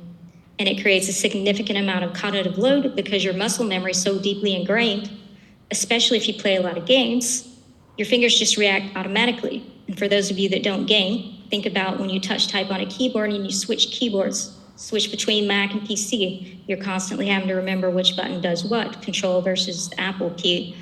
And then imagine having to do that constantly depending on which screen you're in. Or maybe those of you that switch between in gaming or in VR, that's more than a minor annoyance when you have to keep doing that. And where muscle memory and reflex matter even more, in gaming and VR, it's a huge frustration. You have to constantly fight your own muscle reflexes, and that adds this huge unnecessary mental workload. And you can easily make mistakes because your hand reacts faster than your brain can react, your brain can translate. And this is another reason that we need to do that upfront research on our target audience. how will these types of foundational design decisions affect your target audience? You don't know until you do the research. But one thing that we can apply to VR, regardless of our target audience, goes back to that principle of consistency. When VR training experiences don't use standard button mappings for the headset, that can cause confusion and accidental misclicks and unintended interactions, and that happens all the time in VR. For example, one VR experience might use the trigger button on the controller to grab items, where another one uses the grip button. And there are lots of reasons for that we don't have time to get into. Usually it's because they're designing across multiple platforms and controllers. You want to use the standard button mapping for any specific VR platform's controller and headset so that you're not causing unnecessary frustration and cognitive overload. Don't just create one set of mappings and hope it works everywhere. And just saying everyone else does that is not a good excuse. Yes, a lot of people do that, but it's not good design. You can control what you do. You can't control what everyone else does. And you also want to make sure the tooltips match the controllers being used. This is even more important if you're releasing your experience on multiple headsets and platforms. I feel like I'm picking on Car Mechanic Simulator right now, but they give a really good example of how this can be an issue. Their game settings show that they support multiple controllers in addition to keyboard and mouse. However, their tooltips are only for keyboard and mouse and Xbox controllers. So for people that don't know, on the Steam platform, which works on multiple devices, including the PC, you can use many different types of controllers. The most common are the Xbox and the PlayStation. And the Xbox controllers have letters, A, B, X, and Y. But if you're on a PlayStation, it uses shapes, and you're constantly having to translate that in your head, okay? It says X, it says A, so that means it's my X. And that can be exhausting minimally and annoying, because you have to do it every single time. So in the case of training, that takes your mental processing away from what you're supposed to be learning. And it seems like such a small detail, but it makes a massive difference to the experience and their ability to focus on what they actually need to learn. And these seemingly tiny design choices, especially across cultures, dramatically impacts how easily people can interact with your experience. And it's not just what you see, it's what you expect based on years of ingrained mental models and muscle memory. So if this is a problem when you can see the controller in your hands, it's exponentially worse when you can't see the controller in your hands. First of all, you can't see your real-life physical controllers in VR unless they're digitally emulated into the virtual space. And the real problem comes in when the wrong controller is emulated or no controller is emulated at all. And that happens all the time in VR. VR creators might make the assumption that since they know the controller buttons without looking at them, everyone knows the controllers without looking at them. And they either don't realize or they'll minimize the distraction and the negative impact that has on learning. So you want to think about this stuff up front when you're scoping your project, especially if you're creating for multiple headsets or platforms. If you're deploying a Steam-based or PC-based version of VR training, you don't always have control over which headset or controllers they're going to use. So you have to plan for that. And when you deploy, warn them ahead of time if certain controllers or headsets are not supported. Another important thing to keep in mind, especially when you're designing across platforms, is don't just lift and shift desktop training into VR training. It causes usability issues. And the design needs to be customized and optimized in order to take full advantage of the capabilities of the different platforms. For example, Rich Games onboarding training was created for both VR and PC desktop. And they designed their UI panels with the intention of being able to use the same design across both platforms. Actually made it awkward for both platforms because on the desktop you had to maneuver in the digital space to get in the right place to view the UI panel. And in VR, you were having to look up and to read because it was so huge in the space. And the better solution would have been to create custom UI that takes advantage of each platform. Okay, so another key best practice for VR training is to minimize the complexity of the workload. And by workload, I mean cognitive and physical effort. For cognitive effort, like I've already said, we want to keep learners focused on the information being taught, not on the controls or the interactions. We've already talked a lot about cognitive effort. As far as physical effort, we want to avoid overly cumbersome or complicated interactions. In the case of VR, that might be complicated button combinations or complicated hand signals. We also want to avoid making people reach really far out of ergonomic comfort zones to complete an interaction. So that way we can minimize the risk of physical injuries or accidental collisions with real-world objects. Car Mechanic Simulator does a good job of minimizing the unnecessary physical workload by animating the aspects that would be cumbersome to perform digitally, like animating the nuts and bolts and such. But there's also the risk of oversimplification. For example, they leave out the fact that after draining the oil, you have to put the cap back onto the oil reservoir to keep all the new oil from pouring out on the ground. They don't even mention it. And again, it's just a game, but if it were actual training, that would be a huge miss. So for our purposes of creating training, you have to be careful not to overly simplify the workload to the detriment of what they're supposed to be learning. Think through the scenarios, discuss them with your team and any experienced trainers or subject matter experts to make those decisions. And of course, test it with your target audience. And while you're consulting with your experienced trainers or subject matter experts on the topic, you also want to ask the question of whether or not VR training is the right solution at all, or which aspects should be in VR and which aspects should take on a different form of training. Ideally, any company's or organization's VR training is going to be supplemental to a larger multimodal training approach. And it might be up to you to ask the question of whether or not VR is the right solution to begin with. You want to use your critical thinking skills for comprehensive training. Don't just say yes because you want to create a cool VR training experience. Help them think through those different aspects to help them get the most effective solution for their situation. For example, let's say we're teaching people how to work on cars. Working on cars has both physical and mental components.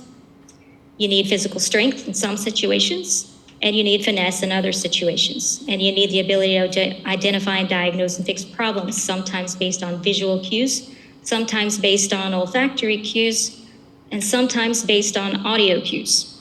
And sometimes you just need to know how to use the onboard diagnostics computer. And this would all need to be taken into account for your comprehensive training program. You would need to decide whether physical or digital training is going to be the best way to go in any given situation. So if we want to take this example further, we could teach the step-by-step aspects in VR, and then we'd have additional training in other forms, such as for smell, if we want to teach the stuff that we can't do as well in VR. And you would want to figure all that out up front during your scoping. Now on to the next big thing to think about, accessibility and customization. You want to make sure that your VR training is customizable to meet diverse needs. So things like language translations are obvious if you're international, but you also want to think about things like individual audio levels. For example, some people may have difficulty making out voice audio if the background music or the sound effects are too high. And that can vary from person to person, especially for those with hearing impairments. I have this issue myself. Every time I start a new experience or a new game, I immediately go in and adjust the controls to turn down the volume so that I can hear the voices, because I have sensitive hearing. I don't have the impairment, I have the opposite. It's very sensitive. So what some people think is too quiet, I think is extremely loud. And it's extremely distracting and sometimes painful. And then at that point, the only thing I'm focused on is stopping the sound. So providing various customization options is going to help your learners focus on learning, which again is the main goal of VR training. You don't want the tech to get in the way of that. A good example that shows the importance of accessibility customization is from fire safety VR training. It completely lacks the options for choosing your dominant hand, meaning no left-handed mode, which is an issue if, for example, you can't move your right arm. And that's exactly what was happening to me when I was doing this training on live stream. If you watch the video, you'll see that I have a temporary shoulder injury and I can't reach or do much of anything. I could only reach this high, and that was it. However, the training requires a lot of reaching. But in VR, my left hand has a clipboard stuck to it, making it difficult for me to use my left hand. So I have to physically switch the controllers in my hand so that I can use the right hand controller with my left hand, which makes me have to think backwards when using the controller because it's made for the right hand, and now I'm having to do the controller buttons backwards and shift my grip whenever I'm trying to do trigger versus grip. So that was very distracting from what I was actually needing to do in the training.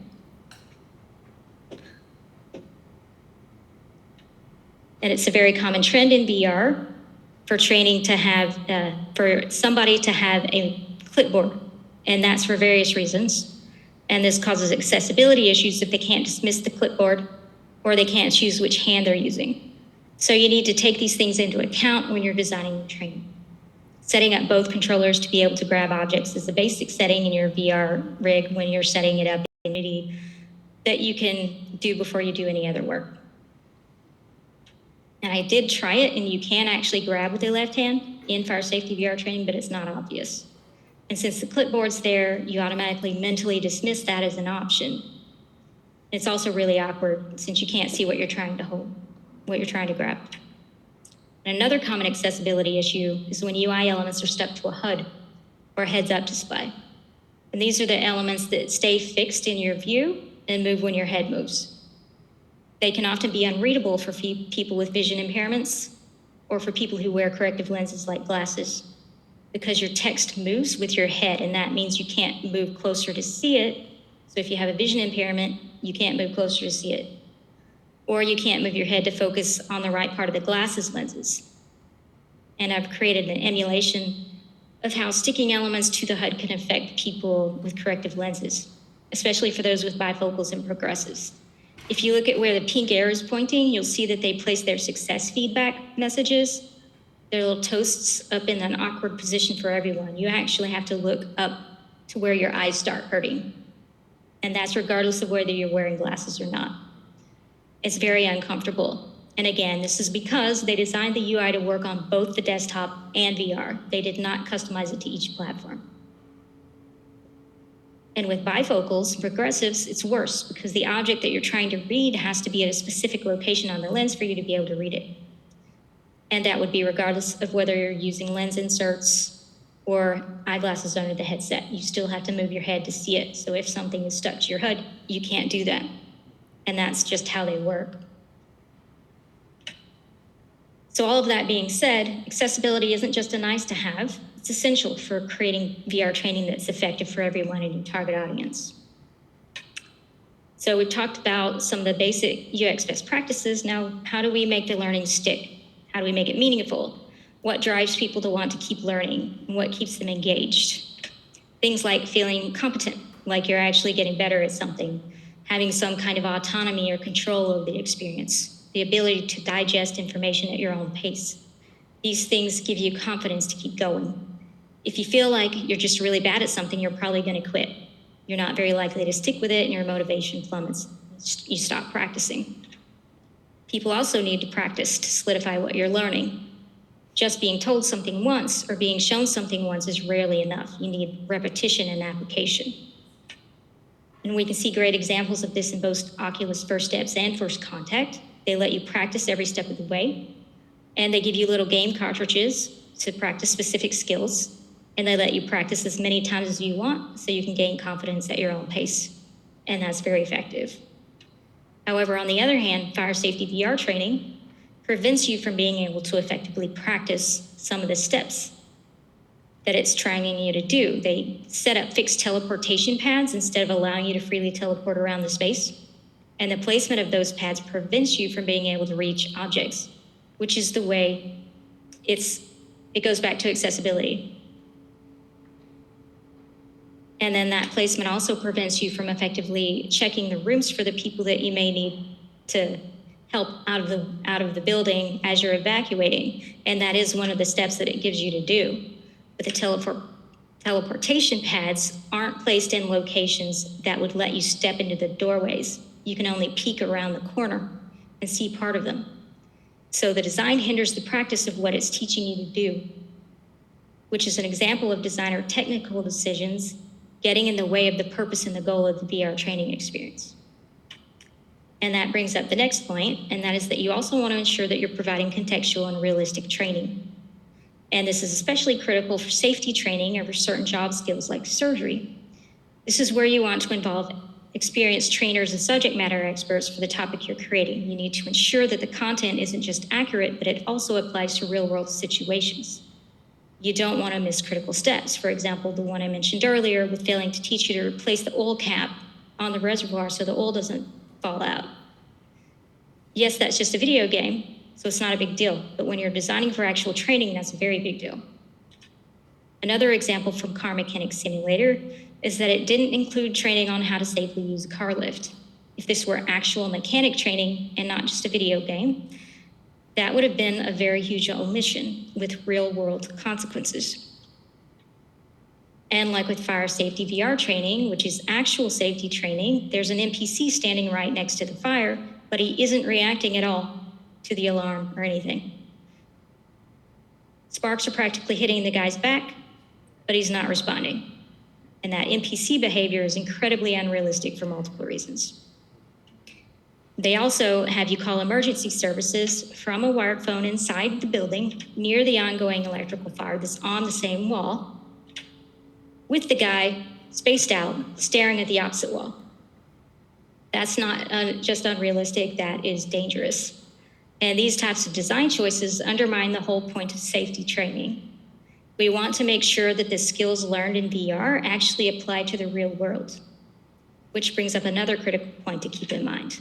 Don't design a training scenario where the learner has to break a safety rule just to pass the test or complete the objective.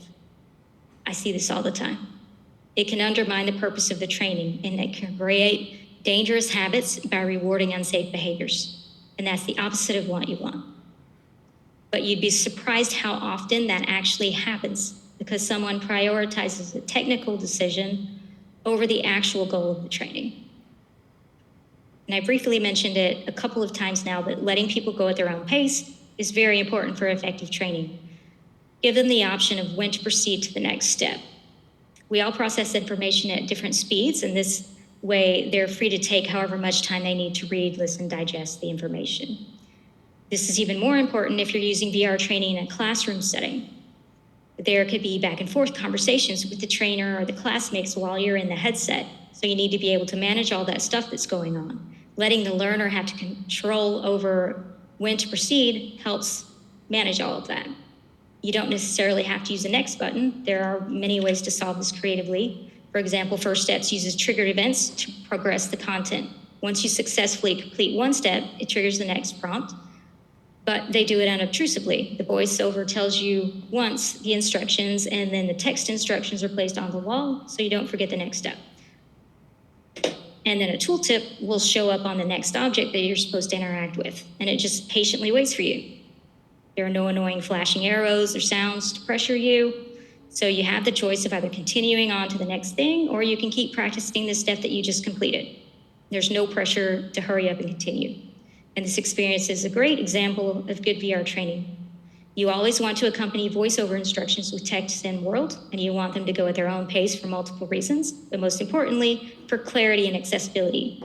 And again, it's also great for settings where you need to pause and talk to an instructor or a trainer. However, with fire safety VR training, the opposite happens. It's dumping a lot of verbal information on you at once. There's no accompanying text in world for what the voiceover is saying, and the voiceover is on a loop. It keeps repeating until you start doing what it's telling you to do. And that's incredibly annoying and distracting. And that looping voice doesn't allow you to sit and process what you just learned. It makes you want to keep rushing through just to get the voice to stop. And that type of environment's not conducive to learning, especially if you're in a setting where a trainer's talking with you outside the headset.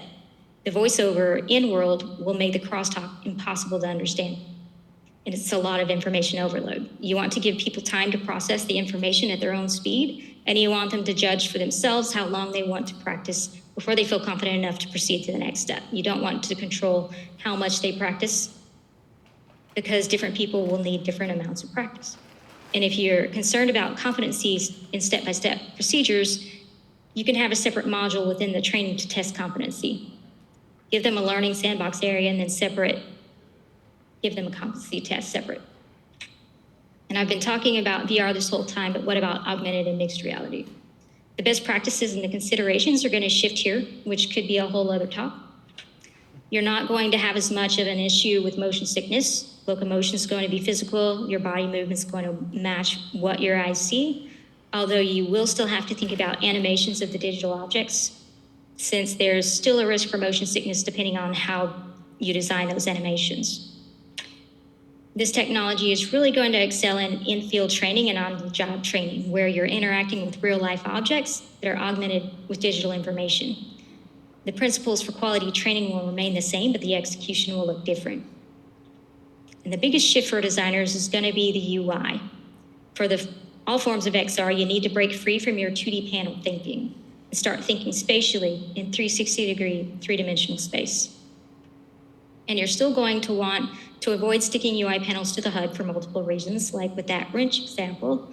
It can be an accessibility issue for people with progressives, depending on how it's designed, and it can cause real-life safety issues, like blocking your view of the world around you, especially if you're in motion. I personally haven't been able to try any of the latest glasses because the prescription lenses don't go high enough for me. And the new version of the Meta glasses supports progressives, which is a nice surprise, but the prescriptions still don't go high enough. So I can't personally give you any first-hand advice on these glasses because I can't see what's going on in them. All I can do right now is advocate for advancements in prescription strengths and advocate for accessibility features. But the big question that I have is how they handle the UI. Spatial placement requires both eyes, but these Meta AI display glasses only display to one eye. And these remind me of a smarter version of the Google Glass from way back when. Those were more of a heads-up display tablet, smart glasses than true XR glasses, but don't get those confused with the Orion prototype. Those are the actual XR glasses with the two displays that aren't out yet. The Ray-Ban displays only in one eye. And I stand to be corrected if anyone's tried them. I haven't been able to. But since I can't try them for myself, you won't see a lot of advice from me about these, at least for now. So the big takeaway for designers or anyone evaluating these systems is that it really demands a shift in mindset. You have to get out of your 2D flat screen mindset and start thinking about an expansive, interactive 3D world. It requires creativity and critical thinking skills, and you're going to have to gain a deep understanding of human perception and interaction within real physical space. And a good way to do that is through a technique called body storming. You're literally using your real body and some cardboard cutouts and crafting supplies and real physical objects to lay out and test the digital world that you're creating. Get off your 2D screens and get back into the physical world and start observing it. And this really helps you think differently than just doing wireframes or UI panels in a 2D screen. And also very important, you can't design effectively for a platform that you've never tried for yourself. So try to imagine designing for an iPhone without ever having used one. It'll only get you so far. If you want to be truly good at what you do, put on a headset and try out as many experiences as you can get your hands on. But don't just do it for entertainment, put on that designer hat and use your critical thinking skills and your knowledge of your best practices and see what stands out to you, what works, what doesn't work. And don't just do it to copy, translate that into principles and practices that you can then apply to your own VR training experiences. And also put other people in the headset and see where they struggle and see what works for them and what doesn't work. And this is the best and the fastest way for you to learn and gain confidence in your design decisions. And learning these practices of observing and critical thinking about the interactions, trying things out for yourself, seeing where you struggle, seeing where other people struggle, practicing these skills will equip you with the tools that you need to be able to tackle designing for whatever new tech comes your way in the future. And that was a ton of information. How's everyone? Good. Y'all still awake? If you're interested in learning more, I do have resources for you. You can get the link to all the things on my link tree here if you want that QR code. I have free Udemy courses that teach the foundational UX best practices for XR. And I have a YouTube videos on various topics, including the live streams I mentioned. I have best practices, career advice, and so forth. And be sure to follow me on all the things so you can stay up to date on the content and the resources that I'm adding regularly, such as our upcoming VR training design course. Does everyone have that QR code? Yes. And there's a lot more that goes into VR training, like instructional design, theory, actual design, and research methods that we didn't talk about today. And we're offering a one-time only live cohort. It's a 10-week course over 15 hours of classroom time. And we've created a bunch of templates and PDF sheets and to help you get started more quickly. And it will be remote over Zoom or something like that. So it's not in person. And this course is designed for immersive learning designers, instructional designers, UX product designers. And you'll gain hands-on experience, learn best practices, and discover the techniques that we, the instructors, personally use to create effective and compelling PR training experiences. And again, you can learn more about it on the link tree. And that's all I had. Do we have time for Q&A, or do you need to go on to the next? I think we probably got to go on to the next, but thank you. Is All there a right. good point of contact for you is there someplace they could email you for author the link? Okay, got it. We do. All right. All right. Well, thank you very much. That was excellent. Thank you. Okay, so yeah, I'll do a short version of it. I'll end up skipping a lot of slides. But if you have any questions or want me to go into in-depth for any of them, yeah, feel free to ask or to stop me there. Okay, so this is kind of similar to the last one where it's more my personal experience with the Galaxy XR, like the launch, getting it, experimenting with it, and all, researching it. So yeah.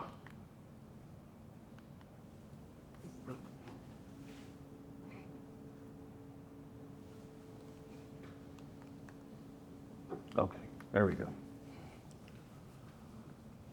So yeah, it launched in October. It's the first Android XR device, so that's what really got my attention with it. It opens up a lot of possibilities that we didn't really have with the Meta ecosystem, where it's all pretty locked down. So there's all kinds of development opportunities there, and you can cross-device develop. So anything you do in Android, of course, can get translated to mobile devices, and the reverse of that too, where there are tons of mobile devices that you can use through the Android XR, which kind of is a benefit of it over the Apple Vision Pro as well. If you're not really in that Apple ecosystem, then it's definitely a good alternative.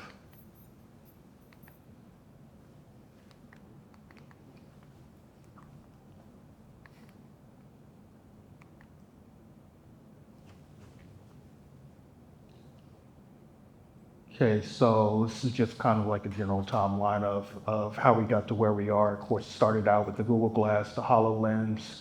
The Meta Quest 3 is what really got people used to the pass-through and the opportunities there with AR and kind of overlaying the real environment. Apple Vision Pro is kind of pushing the spatial computing, the multiple windows that are frozen within your real environment, kind of give you a preview of what AR could look like in the future. And of course, now you've got the Android XR, where it just opens up the development that much more. So yeah, when keeping a pretty close eye on the launch of this, because I knew with the Meta launch that it was pretty chaotic and limited, and it was even worse with the Galaxy XR. They had 5 demos for the whole city. They were the only store that had them. But there wasn't as chaotic interest over it as with the Metas. Apparently there was like no line when they opened up, so people just kind of trickled in and they sold out by about mid-afternoon. They were taking online orders before this time, but they canceled all those orders that were for store pickup, and they pushed all the online orders like way back. So that was kind of a pretty bad customer experience in that regard. But yeah, I was not that enjoyable. The demo itself was pretty chaotic. Of course, it's a new device, new category for Samsung, something that the people in the store didn't really have to deal with. So the staff wasn't really that knowledgeable on it. So that can really affect the experience there. I know Eric mentioned that it was a pretty big obstacle to him really getting to try out the device. So hopefully having it here will give you the opportunity to kind of bypass some of the issues that were happening there. Big caveat with this device is it doesn't work with glasses at all, unfortunately. But they do have prescription lenses that you can get. They're third party, but it's linked through the website. Do have mine here, so you can see what those look like. They're magnetic, so they're really easy to just pop onto the headset.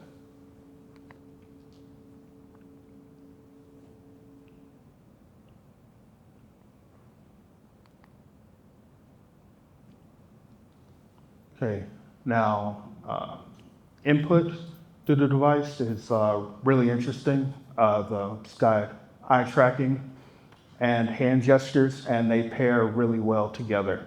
It's not completely seamless or as far as translating your gestures over to the device, but it does work really, really well. And when you use eye tracking, you can just like hold your hand kind of out of the way of your vision, just barely in your peripheral vision, and use your eyes to navigate through the menus, and just takes a minute or two to get into that. It's pretty intuitive. Controllers are coming. They were not available for the demo, or they had some there, but they weren't really working. I ordered some and they come in January. So yeah, but that should make it a more comfortable experience, closer to the Quest and some of the other VR headsets, for people who don't like the hand tracking or want that extra precision. Okay, so these are the apps that kind of stood out to me the most. The Google Maps is what I'm going to be demoing here, as long as I can get it connected to the internet on my phone. But it's got, it's kind of like the Google Earth view, where it shows you the globe, you can scroll through it, but it also has Street View, and that's where it really kind of kicks it up to the next level, because you have full 360 view of the street, and it's worldwide. There are also some buildings that have inside 360 that you can look and go through. They mentioned having them in New York during their presentation, like a bunch of them there. I haven't come across any of them yet, but I mean, they're somewhere spread out throughout the world. The photos is pretty interesting. You can kind of, within the headset, hit a button to give them some depth to where they kind of shift back and forth. It's kind of like AI generated 3D on them, but it doesn't save it. So every time you go to that photo and want to get that 3D look of it, you have to run it through that process. It only takes like a minute or so, but it's still a little cumbersome. YouTube, that's got some nice integration with the headset. When you go into 180 or 360 VR, those videos are scattered all throughout YouTube, so that's a good way to experience them. And there's Alchemy Sandbox minigame. If you remember, if you played Vacation Simulator, then it was, made by the same guys. It came out here a while back, so that's a pretty interesting experience. Came with the headset, so it's probably the most developed game designed specifically for Galaxy XR. Okay, another big thing is Gemini. Gemini is deep embedded within the headset. So when you have it enabled, you can ask questions at any point. It can see whatever you see through the cameras. It can also see what you see through the interface in the display. So one thing they showed off there was you're playing a game through it, like an Android game, of course, like you can play pretty much any Android game 2D as a screen on it, and then you can ask Gemini questions about it.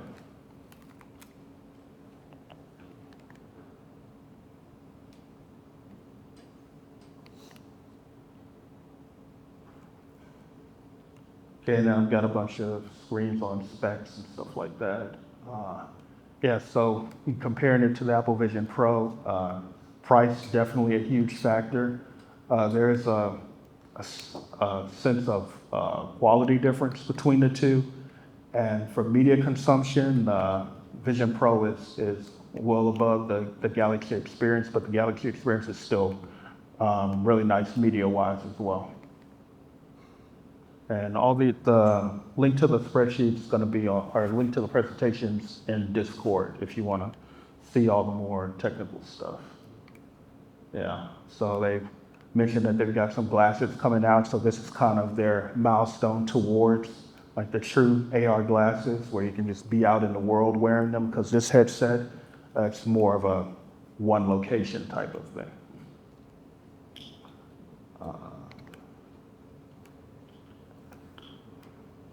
Yeah, some kind of general stuff there.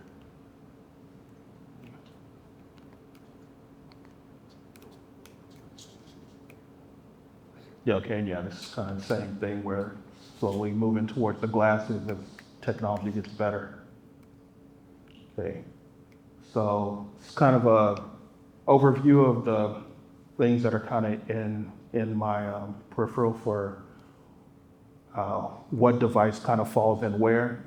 So the metas, you know, those are the ones that you can wear the longest time, either the ones with or without the display.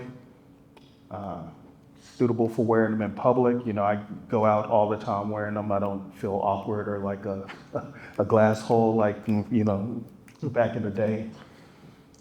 Of course, having the indicator of when the camera's happening definitely helps with that. But they're pretty low key. A lot of people don't even realize that they're there. I saw a video recently where someone said they were basically had a YouTube channel around smart devices and sat across from someone for 2 hours and didn't realize they were wearing Meta glasses. It's pretty wild.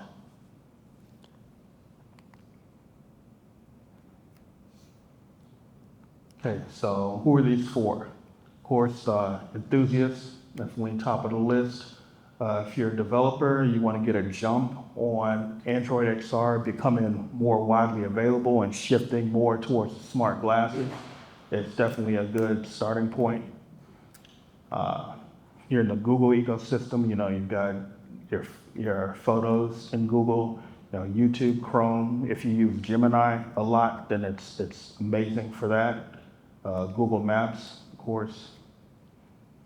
And gamers, you know, when the controllers get here, that's gonna be a big deal for this being for gaming, but even just for media, you know, you wanna sit, watch a movie, watch a Netflix show, watch some YouTube videos, then it's great for that too. Especially if you're in an area where you can't really, or don't wanna disturb other people there with you, then it's a good option for that. Okay, and kind of some of the other things, the next things that I'm keeping an eye out for, these are the kind of a combination of all the devices that I've talked about before. I guess the Roku smart glasses are more like parallel to the Meta display glasses. They're all-day battery life.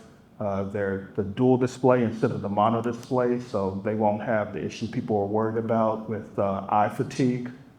You've got the AI assistant, the speakers, and all that. So they'll be pretty good for just supplemental information or for like the pictures and things like that. The Inmo glasses, those ones are pushing more towards the AR side, where they'll have features a lot similar to the Galaxy XR. They're both went through Kickstarter. The Roku finished their Kickstarter in October. The Inmo, their Kickstarter ends at the beginning of December. So, I mean, who knows when they'll show up, but still keeping an eye out for them. And that's pretty much it. Any questions? Is this the product of the Samsung, Google, and Qualcomm partnership? Yeah. Okay. So they finally came out. Right, yeah. You definitely have to bring them back in January when you've got the controllers to show off the. Yeah. All right, so yeah, I'll have them up here then. Said I'll have Google Maps as the main one, but you can check out the form factor, the weight, see how it fits on you, and I'll see what the contact lenses look like if you're a glasses user like me. But yeah, and of course, like I said, all this will be on Discord as well if you want to check it out in more depth. Thank you. Mhm.